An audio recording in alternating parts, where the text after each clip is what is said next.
നമസ്കാരം ഡോക്ടർ. നമസ്കാരം. ഇത് ഇംപ്ലാന്റ് സർജറി സംബന്ധിച്ചാണ് ഇദ്ദേഹത്തിൻ്റെ ഒരു ചോദ്യം. അദ്ദേഹത്തിന് നമ്മുടെ ഇംപ്ലാന്റ് സർജറിയുമായി ബന്ധപ്പെട്ട നമ്മുടെ സീരീസ് ഓഫ് വീഡിയോസ് കണ്ടിട്ടുണ്ട് അദ്ദേഹം. അപ്പോൾ അത്തരത്തിലുള്ള ഒരു ഇംപ്ലാന്റ് ആണ് അദ്ദേഹത്തിന് ഒരു ഒരു വഴി എന്നുള്ളതാണ് അദ്ദേഹത്തിൻ്റെ ഒരു അസസ്മെൻറ്റ്. അങ്ങനെ ഒരു ഡോക്ടറും പറഞ്ഞിട്ടില്ല.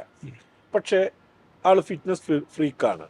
അപ്പോൾ അതുകൊണ്ട് തന്നെ ഇനി ഇംപ്ലാന്റ് സർജറി ചെയ്തു കഴിഞ്ഞാൽ ആളുടെ ഈ ജിമ്മിൽ പോകുന്ന ആ വ്യായാമം ചെയ്യുന്ന അത്തരത്തിലുള്ള ഒരു ജീവിത രീതി തുടരാൻ പറ്റുമോ എന്നുള്ളതാണ് അദ്ദേഹത്തിന് അറിയേണ്ടത്. ഇംപ്ലാന്റ് ചെയ്തു കഴിഞ്ഞാൽ വ്യായാമം ചെയ്യുന്നതിന് സാധാരണ രീതിയിലുള്ള വ്യായാമം ചെയ്യുന്നതിന് കുഴപ്പങ്ങളൊന്നുമില്ല.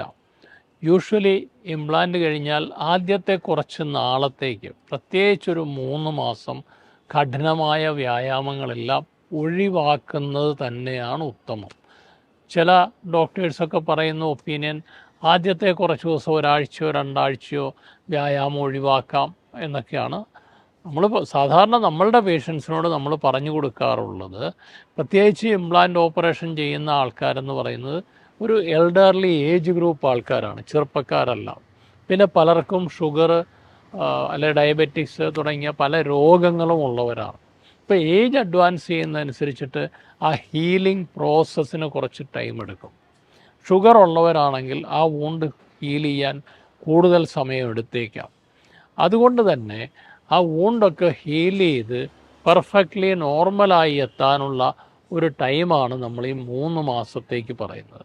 ആ ഒരു കാലഘട്ടത്തിൽ ആദ്യത്തെ 1 മാസമൊക്കെ കഴിഞ്ഞാൽ നടക്കുന്നതിനോ അങ്ങനെ ചെറിയ വ്യായാമങ്ങളൊന്നും ചെയ്യുന്നതിന് കുഴപ്പമില്ല.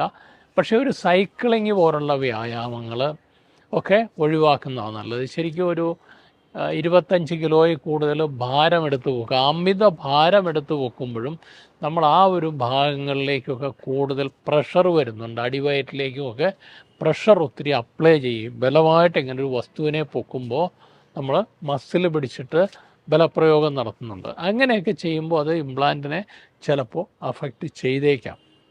ഇനി 3 മാസം കഴിഞ്ഞ് കഴിഞ്ഞാൽ തന്നെ വളരെ കഠിനമായിട്ടുള്ള ചില എക്സർസൈസുകൾ ഒഴിവാക്കുന്നതായിരിക്കും വ്യക്തിയെ സംബന്ധിച്ചിടത്തോളം നല്ലത്. കാരണം ഹെവി വെയിറ്റ് ലിഫ്റ്റ് ചെയ്യുക, പിന്നെ ഹെവി ആയിട്ടുള്ള സൈക്ലിങ്, ഇത്തരം കാര്യങ്ങളൊക്കെ ചെയ്യുമ്പോൾ അത് ആ പെൽവിക് ഏരിയയിൽ മസിൽസിന് ചലനങ്ങൾ ഉണ്ടാക്കാനുള്ള സാധ്യതയുണ്ട്. ആ ചലനം ഒരു പക്ഷേ ഇംപ്ലാന്റിനെ എന്തെങ്കിലും ക്ഷതം സംഭവിച്ചേക്കാമോ ഇല്ലയോ എന്നുള്ളത് കൃത്യമായി നമുക്കിപ്പോൾ പറയാൻ കഴിയില്ല.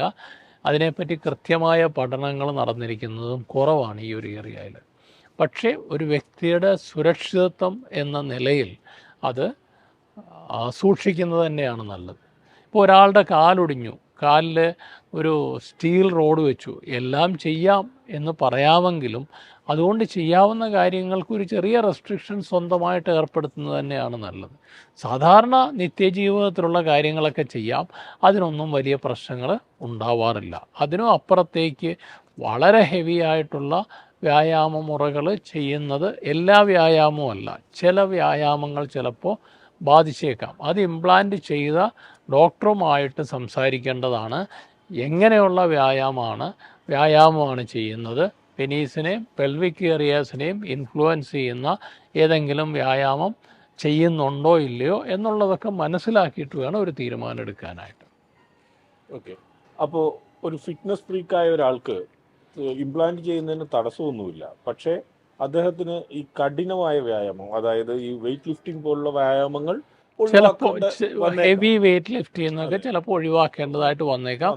എന്തായാലും ഇംപ്ലാന്റ് ഓപ്പറേഷൻ ചെയ്യുന്നതിന് മുൻപ് ഏത് ഡോക്ടറാണോ ഓപ്പറേഷൻ ചെയ്യുന്നത് ആ ഡോക്ടറോട് സംസാരിച്ചിട്ട് സംശയ നിവാരണം വരുത്തി കൃത്യമായ തൃപ്തികരമായ മറുപടി ലഭിച്ചതിന് ശേഷം മാത്രമേ ഈ ഒരു പ്രക്രിയയിലേക്ക് നീങ്ങാൻ പാടുള്ളൂ. ഓക്കെ. അപ്പോൾ ഇംപ്ലാന്റ് എന്ന് പറയുന്നത് നമുക്ക് ഒത്തിരി സങ്കീർണമായ ഒരു സർജറി ഒക്കെ തന്നെയാണ്. പക്ഷേ അത് സുഖമായി അതുകൊണ്ട് ലൈഫ് ലോങ് ജീവിക്കാവുന്നതാണ്, ഒരു പ്രശ്നവുമില്ല.